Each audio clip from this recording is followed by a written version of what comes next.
Vetancast Séries, autoridades no assunto. Eu sou o Fabrício Maté e estamos aqui com a doutora, professora Terezinha Knobel. Falar um pouquinho sobre a resistência bacteriana na avicultura. Professora, o título da sua palestra agora é realmente para a senhora a resistência bacteriana pode ser uma pandemia silenciosa? Oi, Fabrício, boa tarde a todos. Acredito que sim, a Organização Mundial de Saúde já considera, né, que a resistência bacteriana ela tem características de uma pandemia.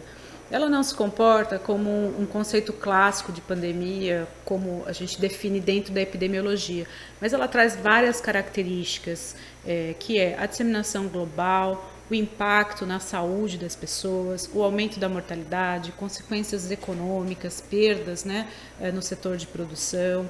Então, ela tem algumas características que remetem ao impacto de uma pandemia, né? Então, por isso ela foi classificada como algo silencioso. A gente não tem uma percepção tão clara quanto acontece na pandemia de Covid-19 ou como aconteceu nas pandemias de influenza, mas ela traz as mesmas consequências.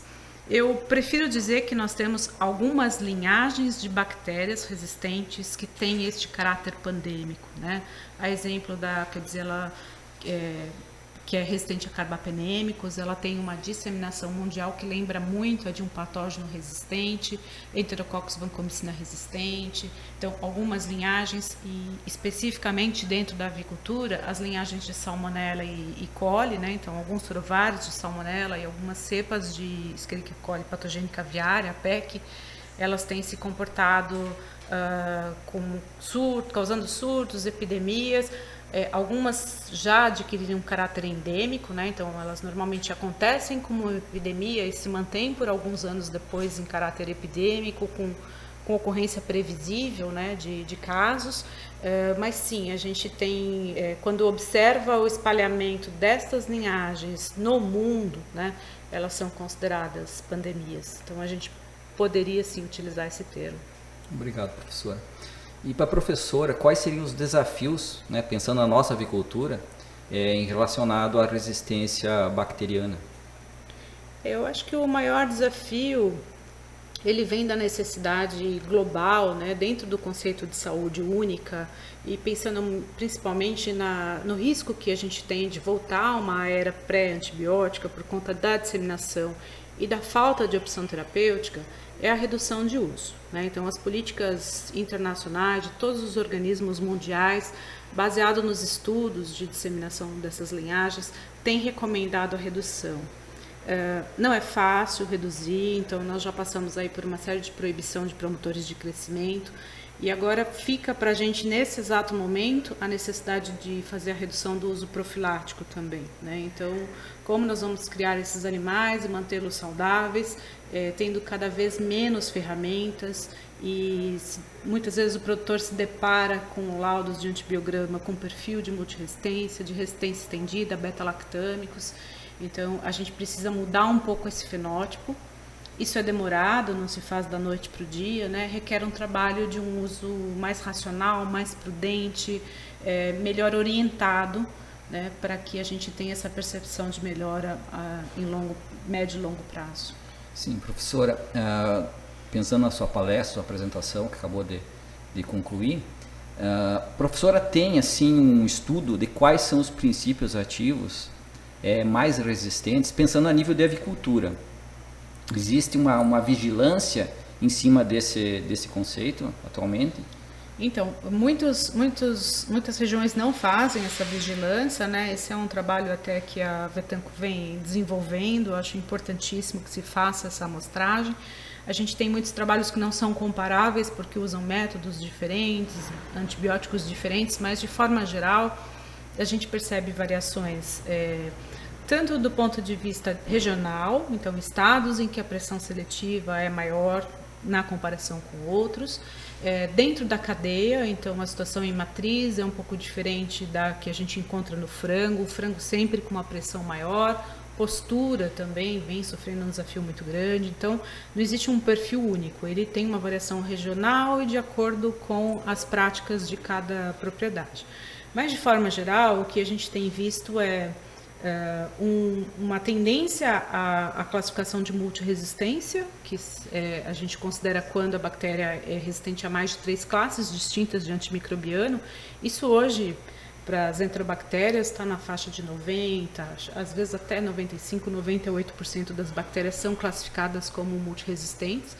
A gente faz a vigilância também da resistência estendida a beta-lactâmicos, e aí aqueles produtores que fazem um uso mais intensivo de antimicrobianos, eles chegam a ter até 60% de amostras ISBL, algumas regiões com menos, né, em torno de 30%, resistência crescente à fosfomicina, da ordem de 20%, colistina entre 2-3%, é menos, né, mas já é um antibiótico restrito por ser classe prioritária.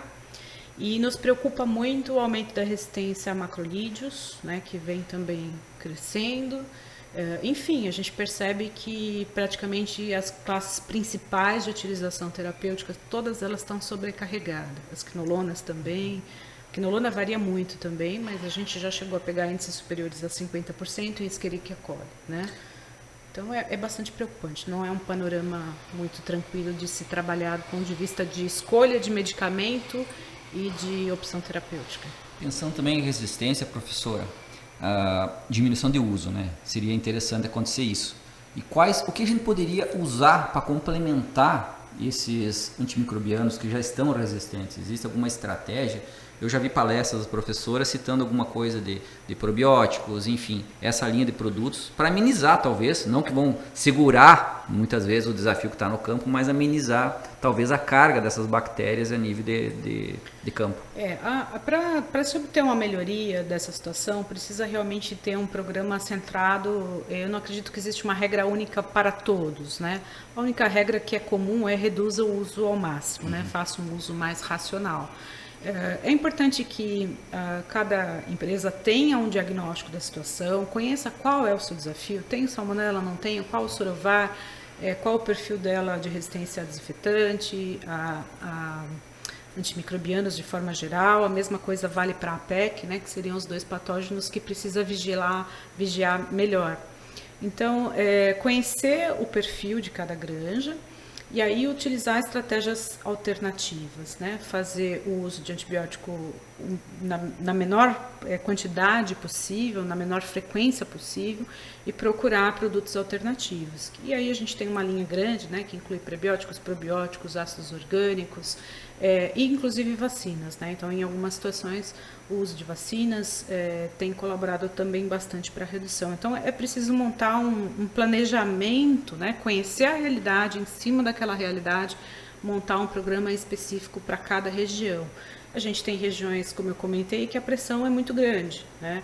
E a gente tem outras regiões que já fizeram essa redução e tem desafios por linhagens específicas que, por exemplo, poderiam estar sendo controladas com uma vacinação, né? Então, eu acho que os alternativos todos eles estão aí para, em conjunto, contribuir para uma microbiota mais próxima do natural, né?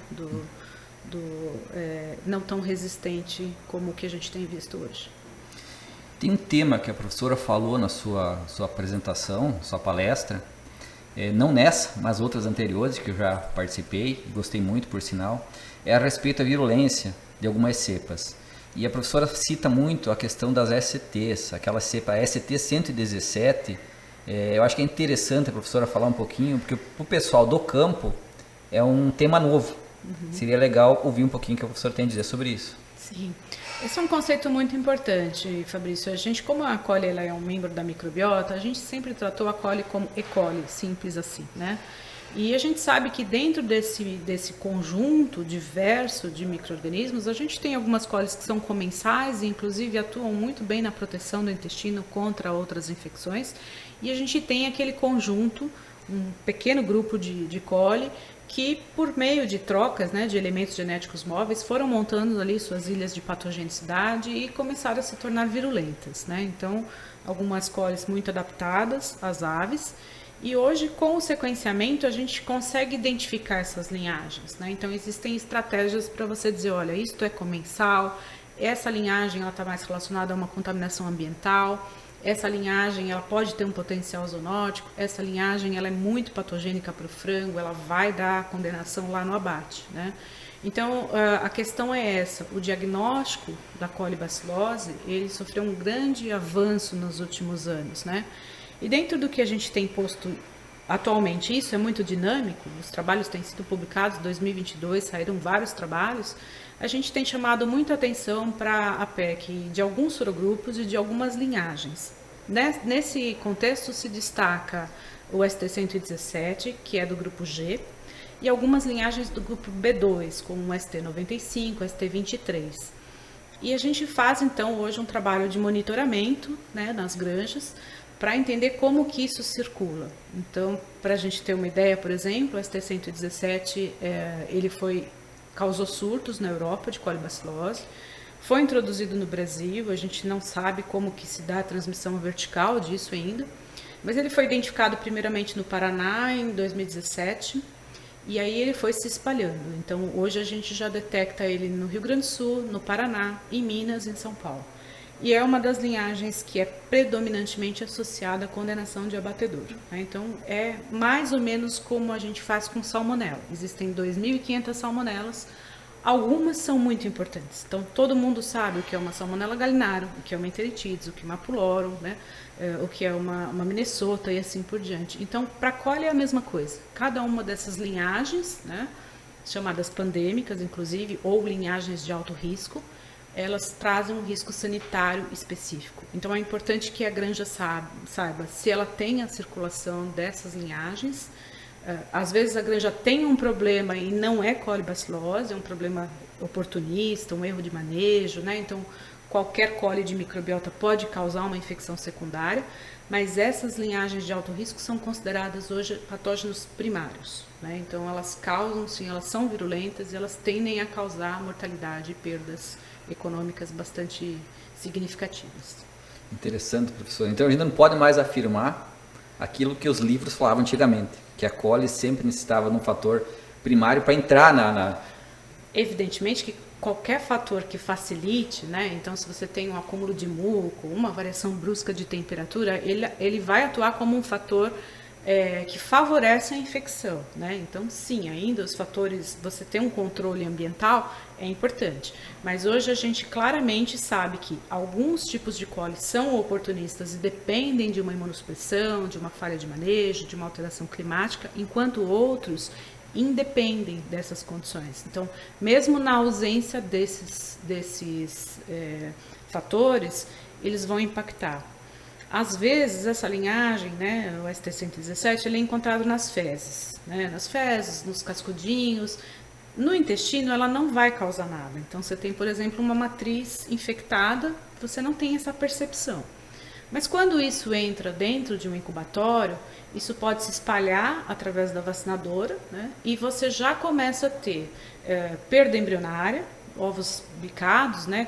com falite, aumenta os casos respiratórios na primeira semana, e aí vai aumentar muito mais se tiver uma associação com vírus de bronquite, por exemplo, né? E você tem uma tendência a ter maior condenação no abatedouro. Então, você identificar quais são os lotes de matrizes positivas, adotar ações para que isso não se espalhe do incubatório para frente, repercute diminuindo as perdas do abatedouro, que é o que realmente todo mundo deseja, né? Algumas regiões, com a introdução do grupo G, chegaram a ter condenações de carcaça da casa de 2 dígitos, né? Então, assim, é uma perda econômica muito grande e muito difícil de controlar.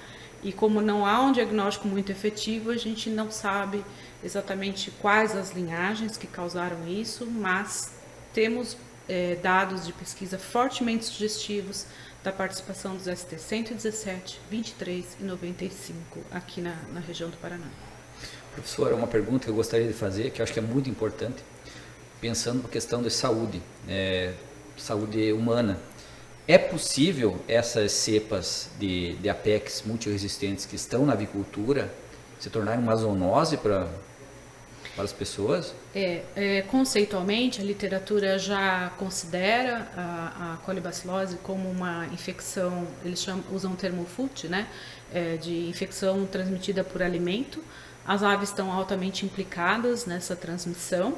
mas ela é uma transmissão diferente da salmonela. A salmonela você ingere e os sintomas são imediatamente posteriores, você tem um período de incubação curto, então você consegue associar aquele quadro clínico à ingestão daquele agente. No caso da colibacilose, algumas linhagens de APEC, elas na verdade elas são SPECs, né? Elas são E.